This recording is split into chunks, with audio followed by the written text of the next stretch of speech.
আজ আমি বানাবো ভেন্ডি পোস্ত। তার জন্য দেখে নিন কিভাবে আমি ভেন্ডিটা কেটে নিচ্ছি। দেখুন,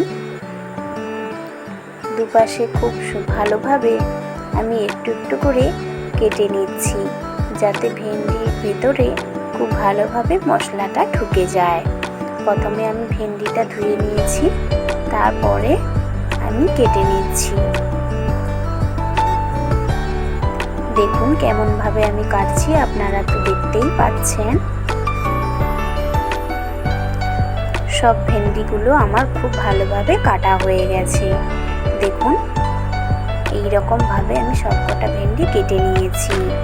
এবার কড়াই গরম করে সরিষার তেল দিয়ে দিচ্ছি, দিয়ে ভেন্ডি দিয়ে দিচ্ছি।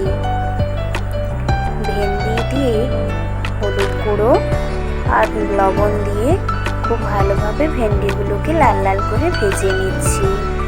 ভেন্ডিগুলো ভাজা হয়ে গেছে, তুলে নিচ্ছি। এবার তেলে ভেজে নিচ্ছি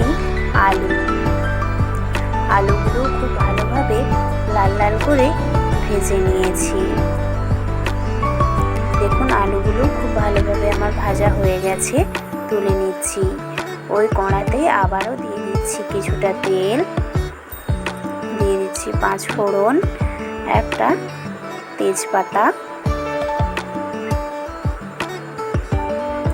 দিয়ে দিলাম পোস্ত বাটা,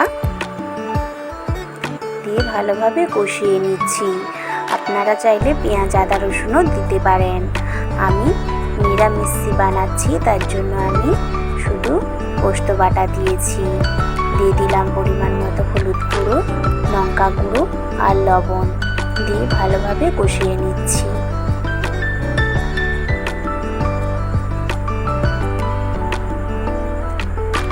দেখুন, খুব ভালোভাবে কষানো আমার হয়ে গেছে। একটু জল দিয়ে আবারও ভালোভাবে কষিয়ে নিচ্ছি। মশলা থেকে তেল ছেড়ে দিয়েছে, দিয়ে দিচ্ছি ভেজে রাখা ভেন্ডি আর আলু, দিয়ে ভালো করে আবারও কষিয়ে নিচ্ছি।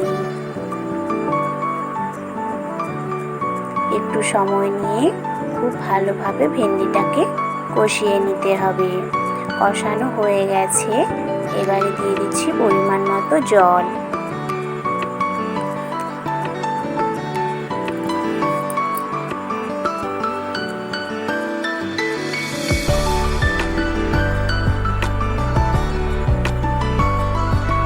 দেখুন, পরিমাণ মতো জল দিয়ে দিয়েছি। এবার কিছুক্ষণ ভালো করে ফুটিয়ে নেব। দিয়ে দিচ্ছি জিরে গুঁড়ো আর তার সঙ্গে ছিল গরম মশলা গুঁড়ো, দিয়ে খুব ভালোভাবে ফুটিয়ে নিচ্ছি।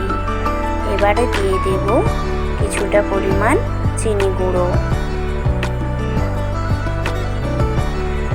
দিয়ে ভালোভাবে নাড়িয়ে নিচ্ছি।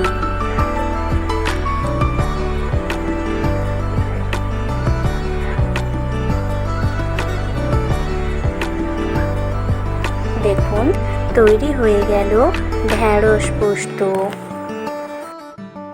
দিয়ে দিচ্ছি কিছুটা ঘি, যাতে গন্ধটা খুব ভালো আসে।